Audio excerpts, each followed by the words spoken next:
Hi everyone, welcome back to Sharma trading. आज की जो हमारी प्रिडिक्शन होगी वो निफ्टी के ऊपर होगी।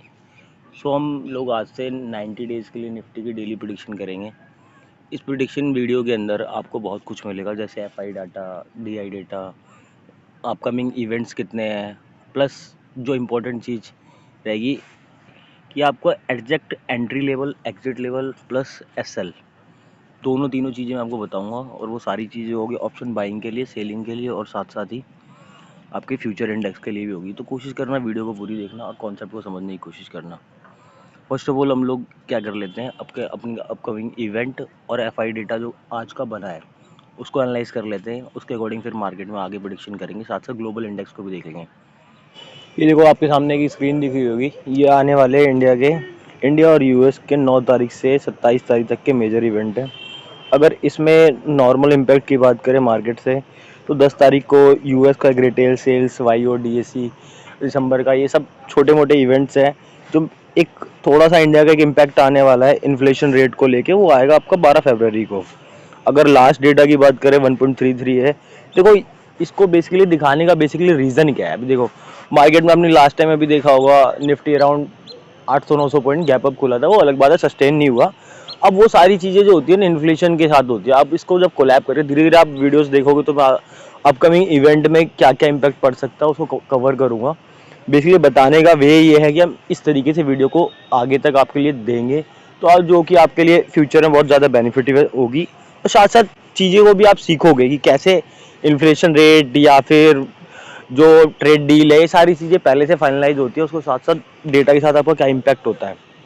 अगर हम F I D I data की बात करें, तो ये देखो, अगर आज के डेटा की बात करते हैं तो यहाँ पे आपके पास देखो एफ आई की पोजीशन, साथ साथ डी आई की पोजीशन कुछ दिखाई दे रही होगी।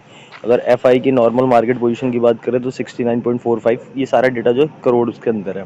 डी आई की पोजीशन की बात करें तो सारा डेटा जो है अभी कैश में है। कैश इन द सेंस यहाँ पे स्टॉक में हो गया। और जो इंडेक्स और फ्यूचर की बात करें, तो फ्यूचर के अंदर जो मार्केट की पोजीशन है डी एफ आई की, वो अराउंड 2000 करोड़ के आसपास है। और इंडेक्स ऑप्शन की बात करें तो ऑप्शन में ये जो पोजीशन दिख रही है ना आपको, -20,000 करोड़, ये पोजीशन जो एक्सपायरी की होगी वो सेल आउट हुई होगी, वो पोजीशन है। आपने जो डेटा देखा अभी एफ आई का, डी आई का, अब उस डेटा को मैं ऑन चार्ट आपको एक्सप्लेन करने की कोशिश करता हूँ कैसे वो डेटा वर्क करता है बेसिकली, और मार्केट में उस चीज़ का इम्पैक्ट कैसे दिखता है। अभी देखो, डेटा के अंदर आपको ये दिखा कि एफ आई ने अराउंड 2000 करोड़ की कैश के अंदर पोजीशन बनाई है। अब कैश में पोजीशन बनने का मतलब क्या है, उन्होंने कुछ स्टॉक के अंदर पोजीशन बनाई होगी, उन स्टॉक के अंदर आपको बुलिशनेस दिखाई देगी और मार्केट वहाँ से थोड़ा राइज अप करेगा। अब उसका इम्पैक्ट इंडियन चार्ट पे ऐसे पड़ता है कि ओवरऑल जो स्टॉक होते हैं उनकी मूवमेंट के थ्रू ही निफ्टी या फिर बैंक निफ्टी मूव करता है। अब देखो, अगर मार्केट के नॉर्मल पोजीशन की बात करें तो डी आई की पोजीशन आपको यहाँ पे दिख नहीं रही है, उसकी वजह से मार्केट में देखोगे तो एक पूरा जोन, मार्केट 15 मिनट का चार्ट है, ये साइडवेज का जोन दिखाई दे रहा है। अगर चार्ट को आप थोड़ा जूम करके देखोगे, मतलब ट्रेंड लाइन के बेस पे देखना चाहोगे, तो आपको एक लाइन दिखेगी, ट्रेंड लाइन, यहाँ इस जोन के अंदर मैं मार्क करके दिखाता हूँ आपको, तो शायद आप थोड़ा इजीली समझ पाओगे इस चीज़ को।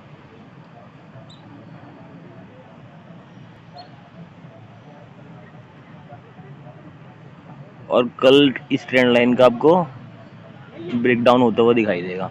अब देखो, उसी ट्रेंड लाइन के बेस पे देखोगे तो आज की जो 3 PM की कैंडल रही है, दोनों वहाँ पे सपोर्ट लेके रिट्रेस दिखाया गया है। अगर आप करंट उसका चार्ट देखोगे गिफ्ट निफ्टी का, तो वो देखो कहाँ पे ट्रेड कर रहा है, उससे आपको थोड़ा आइडिया मिलेगा कि फर्स्ट कैंडल किस हिसाब से बन सकती है। अगर आप क्लोजिंग देखोगे इंडिया की, मतलब गिफ्ट निफ्टी की, तो वो 3:30 बजे इंडियन मार्केट बंद हुआ होगा, तो ऑलमोस्ट इंडिया जो निफ्टी का चार्ट है, गिफ्ट निफ्टी का चार्ट के बेस पे 25,996 के आसपास, 25,970 के आसपास क्लोज हुआ है।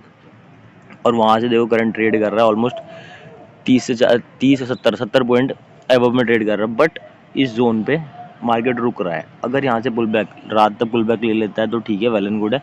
अदरवाइज मार्केट की जो ओपनिंग होनी चाहिए वो, इनकेस थोड़ा राइज करके मार्केट गैप अप ओपन हो जाता है, तो इस जोन के अंदर मार्केट की ओपनिंग होनी चाहिए। अब देखो यहाँ पे एंट्री कैसे बनेगी आपकी, ये पॉइंट को अब ही बेस पे आपकी जो ट्रेड बनती है। अब इन चीज़ों को थोड़ा समझने की कोशिश करना। एंट्री यहाँ पे कैसे आप लोगों को बनानी है और एसएल को कैसे मारना। अभी फर्स्ट एंट्री एक्सप्लेन करता हूँ थोड़ा सा, और अगर आपके पास टाइम है थोड़ा सा नोट डाउन कर सकते हो तो नोट डाउन कर सकते हो, या फिर हो सकता है फर्स्ट वीडियो आपको ट्रस्ट ना हो तो कल आप मार्केट वॉच करना। अगर इफेक्टिव दिखता है तो वो आपका खुद का होगा कि आप ट्रेड लेना चाह रहे हो। मैं कोई सेवी रजिस्टर्ड एडवाइज़र नहीं हूँ, जस्ट मैं अपना पॉइंट ऑफ व्यू दे रहा हूँ।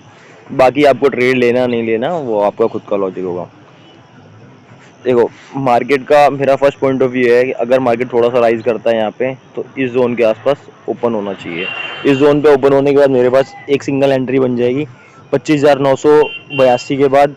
अगर एंट्री मिलती है तो मेरी यहाँ पे शार्प एंट्री होनी चाहिए, और मेरा फर्स्ट टारगेट जो इनिशियल फेज का होना चाहिए वो ये टारगेट होना चाहिए 25,900, मतलब ऑलमोस्ट 80 पॉइंट स्ट्राइक प्राइस आपको जो सुटेबल लगता है। आप 26,000 का पुट चाहो 26,000 का पुट ले सकते हो कि फर्स्ट प्रीमियम यहाँ पे मेल्ट नहीं होगा। इस जोन के बाद मार्केट थोड़ा सा रिट्रेस करेगा इसी जोन से। अब रिट्रेस करता है तो अगर आपको यहाँ पे पोजीशन को बुक करना है बुक कर सकते हो, वरना ट्रेल करना है ट्रेल कर सकते हो। मार्केट रिट्रेस होके इस जोन से वापस एक पुल बैक ले लेगा, मतलब इस जोन से रिट्रेसमेंट आएगी मार्केट के अंदर, और जो पुल बैक स्ट्रक्चर बनेगा वो कुछ इस हिसाब से बनेगा। यहाँ से पुल बैक आपको दिखाई देगा। पुल बैक के बाद अब ये डिपेंड करेगा इस पुल बैक के बाद कि यहाँ पे OI का क्या रोल है, मतलब OI किस लेवल पे बढ़ रहा है। अगर देखो मार्केट सिंगल शॉर्ट वे में इस ट्रेंड लाइन का ब्रेकडाउन कर देता है, मतलब कि इस ट्रेंड लाइन का ब्रेकडाउन हो जाता है मार्केट में अगर इस ट्रेंड लाइन का ब्रेकडाउन हो जाता है तो ठीक है, तो आपको बॉटम साइड के लिए टारगेट ओपन हो जाएंगे। बॉटम साइड का आपके पास एक टारगेट और निकल के आएगा जो कि आपका यहाँ पे बनेगा इस जोन पे। ये जोन आपका अराउंड, अगर मैं एडजेक्ट वैल्यू की बात करूँ तो एडजेक्ट वैल्यू बनेगी 25,838। लेकिन इसके लिए आपको दो चीज़ों को नोट डाउन करना पड़ेगा। मैं वैल्यू लिख देता हूँ। अगर वैल्यू की बात करी जाए तो 25,838। थोड़ा मार्कर उस हिसाब से चल नहीं रहा है, मैं एरिया मार्क कर देता हूँ आपके लिए, थोड़ा बेटर रहेगा। मैं ट्राई करता हूँ एक बार उसको।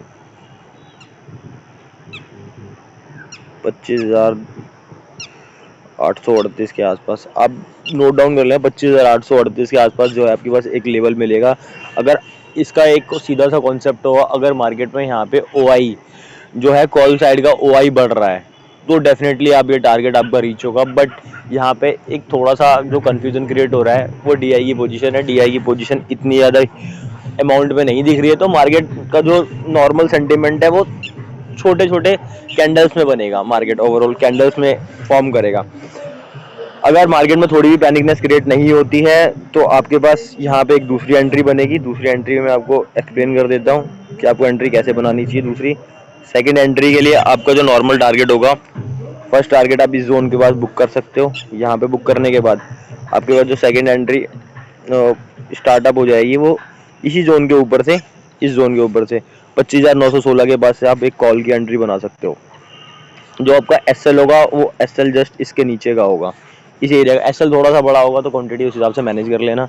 जो भाई ऑप्शन सेल करना चाह रहे हैं तो फर्स्ट वीक है तो आउट द मनी दूर का होगा पोजीशन, उसको सेल आउट करो, या फिर आप शॉर्ट क्वांटिटी में ऑप्शन को सेल करो, ज़्यादा बेटर होगा।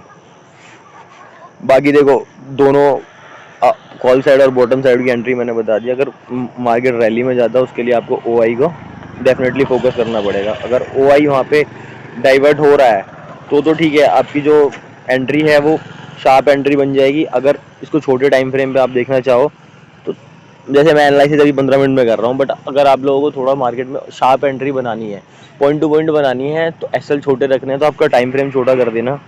जैसे कि मैं थोड़ा एक्सप्लेन कर देता हूँ आपको कैसे।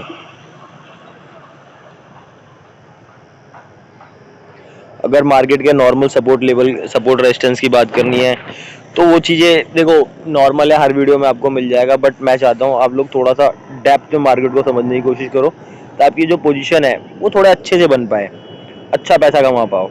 अगर शॉर्ट वे में आप समझना चाहते हो मार्केट का तो इस जोन के नीचे 25,885 के नीचे जैसी मार्केट आपको ओपन भी दिख रहा है, इस जोन पर रिट्रेस कर रहा है मार्केट में, क्लियर कट आप यहाँ से पुट की पोजीशन बना सकते हो। अगर मार्केट गैप अप दिखता है, गैप अप दिख रहा है कि मानो 25,985 के ऊपर मार्केट ओपन हो रहा है तो आप क्लियर कट मार्केट को नीचे आने दो, या फिर उस पोजीशन से देखो यहाँ पे कॉल की एंट्री तभी बनाना जब मार्केट इस जोन के ऊपर दिखाई दे, 25,985 के ऊपर दिखाई दे, तो आप जाके कॉल की एंट्री बनाना। उसमें भी देखो बड़े टारगेट के लिए मत जाना, क्योंकि मार्केट में उतनी बुलिशनेस दिख नहीं रही है, डीआई की पोजीशन उस हिसाब से नहीं बिल्ड आउट हो रही है, तो आपको बेनिफिट ओवरऑल नहीं होंगे, ओवरऑल लॉस होने के चांसेस काफ़ी ज़्यादा है। बाकी देखो वीडियो में कुछ आपको लगता है कि मेरे को ये बताना चाहिए, आप सजेशन है तो दे सकते हो। आपका कोई पोजीशन के बारे में आपको डिटेल चाहिए तो वो भी आप पूछ सकते हो। बाकी ऐसे ही वीडियो आपको कंटिन्यूस मिलेगी। जो भी भाई नहीं आ रहे हैं आप चैनल को सब्सक्राइब कर सकते हो। मिलते हैं नेक्स्ट वीडियो में। Stay tuned, thank you.